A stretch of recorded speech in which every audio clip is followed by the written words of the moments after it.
اسلام کی اچھائیاں بتاتے، اس کے بجائے ہم اسلام کا مذاق اڑانا خود مسلمان کر رہا ہے۔ اب اگر کوئی ہندو نبی کی گستاخی کر رہا، نبی کی شان میں بدتمیزی کر رہا، ہر آئے دن 2 مہینے 6 مہینے میں کوئی نہ کوئی کتا اٹھتا، وہ نبی کی شان میں بھونکتے رہتا، کتے گلیوں میں پھرتے رہتے، آج تک کوئی کتا بھونکنا چھوڑا کیا؟ دکھا دو دنیا میں کوئی کتا بھونکنا چھوڑ دے کہ میاؤں میاؤں بولنا شروع کرا دو۔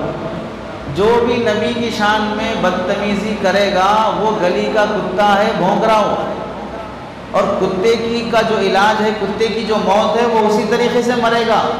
اور زمانے میں تاریخ لکھی ہوئی ہے، جو ہمارے سرکار نبی پاک صلی اللہ علیہ وسلم کی شان میں گستاخی بے ادبی کرا، وہ کتے سے بھی بدتر موت مرا سو ہے۔ اس کا ہمارے کو ٹینشن نہیں ہے، ٹینشن اس بات کا ہے کہ ہمارا مسلمان نوجوان خود اسلام کی جو بے ادبی اور توہین گستاخی کر رہا ہے، اس کا کیا علاج ہے؟